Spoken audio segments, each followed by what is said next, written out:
I just remember my right foot went as far into that firewall as it could possibly go.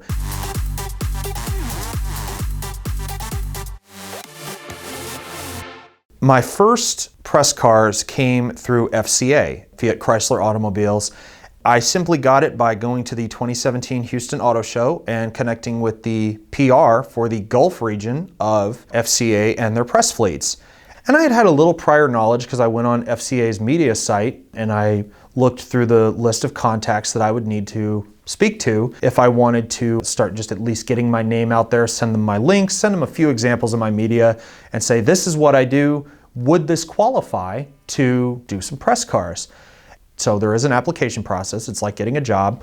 You fill out the application, your URLs, all your social media outlets. They investigate your content. They investigate how much traffic you're bringing in. And within a couple of days, I had an application success email come back from the PR of the Gulf Coast region for FCA.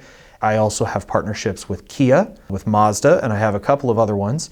And specifically with Kia, this is how I got started with this one.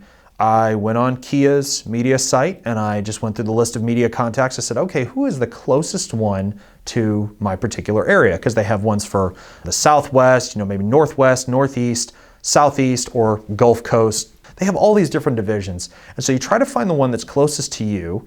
And when you find that person, just send them an email. Tell them what you do. And if you're absolutely 110% serious about it, just say, this is something I'd like to get into. What would be the next process? And they'll more than likely send you an application to say, well, send us what you got. Ultimately, that's when you can truly get the yes or no answer. The email I actually got back specifically was, well, we're glad to have you on the team.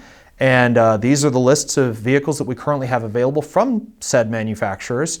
And then you just start going about scheduling cars. And it's not like you can just go out and say, I want this car.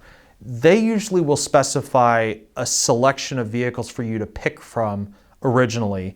The manufacturer and ultimately the press car company are the people who decide what cars you get. I knew I was not supposed to expect anything exciting. You see journalists on YouTube these days driving six-figure McLarens, or you see them driving cars that'll do 0 to 60 in under 3 seconds, and you just think, God, I would love to do something like that, but you have to start somewhere. And as a matter of fact, right now, FCA only does one test drive a month with me, just to sort of build credentials.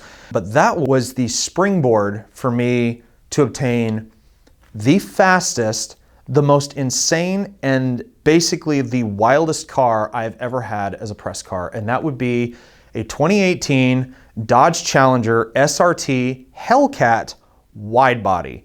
This is kind of what I figured the Hellcat should have been from the beginning, because when they first launched them in 2015, it instantly became my dream car.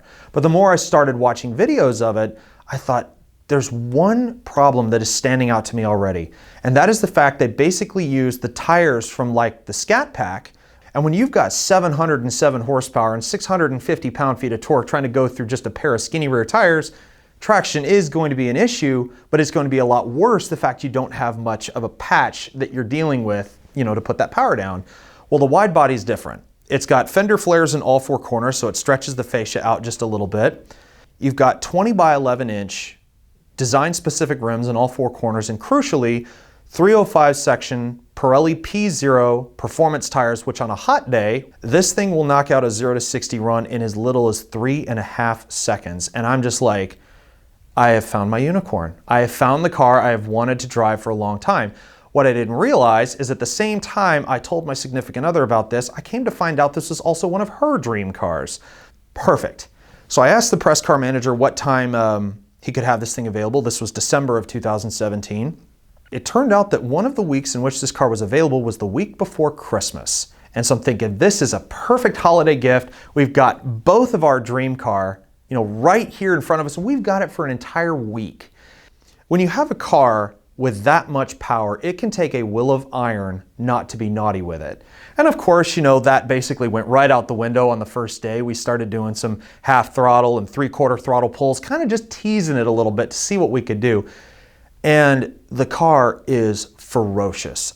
I mean, this car is the most outlandish and outrageous car I've ever been behind the wheel of. This car is like riding one of those roller coasters that Instead of gently taking you out of the entrance and then you get on the ride and the ride begins, it's one of those ones where you're sitting there and you're waiting for the ride to start. And over your head, you hear a countdown from 5. And as soon as that thing hits 1, it's 0 to top speed and your head is just catapulted into the back of the seat. And of course we were using Dodge's red key with it the whole time. You get 2 keys with it. One limits the car to 500 horsepower. The other one unleashes all 707. So we left the black key at home and just took the red one so we could have as much fun as possible. And we're coming north on Interstate 45. And anybody who lives from about Galveston to Dallas knows that certain portions of Interstate 45 can just be an absolute nightmare. But it can also be a speeder's paradise because it's 5 lanes one way, 5 lanes the other way. And we rolled up next to this silver, newer model Chevy SS.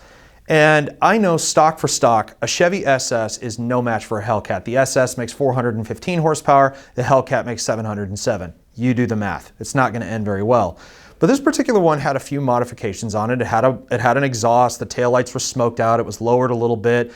I look in my passenger mirror and I see the SS's headlights immediately go from the lane just to our right. I see him go over 2 lanes, past 2 cars on our left, full bore, I mean all the way wide open on the accelerator, and he just starts taking off. This woman was hanging out of the passenger window of this SS, about torso high. She had her phone in her hand like this, so maybe a Snapchat or something like that, and with the other hand, she was flipping us off. Like, come on, bring it on. And the next thing I recall, I see my significant other's hand go to the gear shifter. We had an automatic in this one. And it goes over into the manual mode. And I don't even remember pulling the left paddle to downshift a bit. I just remember my right foot went as far into that firewall as it could possibly go. I'm grabbing gears. This thing's got 8 of them to go through. So I'm probably 4th gear, 5th gear, and I'm just clicking them off.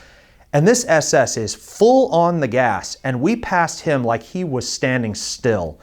And I look up and I see the exit that we're supposed to get off on coming at us 90 to nothing. And I'm like, okay, I need to slow down. And I do not ever condone going this fast. The last number I ever saw when I looked down at the dash was 151 miles an hour. Stamp on the brakes, managed to get off on the exit ramp, get it down to a slow enough speed. And by this time my heart rate is off the end of the scale because I'm just like, I finally got to experience full throttle in this car. We both did. No cops, no sheriffs, no state troopers, no anything in the area. And I'm just going, it's unusual. You know, usually a constable would pop out of somewhere about this time, or maybe even worse, a state trooper. I'm like, okay, we got it slowed down. We passed a pickup truck and I look in my mirror and here comes the Chevy, full bore right down the exit ramp, chasing right after us. So I'm thinking, I've had enough. I don't want any more of this. I just want to get us home safely. Despite the fact we got 707 horsepower, I just want to get home safely. So we ducked onto a side street and we looked in our rearview mirror and sure enough, he went flying past us on the Frida Road. And so we ditched the Chevy and that is, to this day, the fastest I have ever been in any car that's not mine.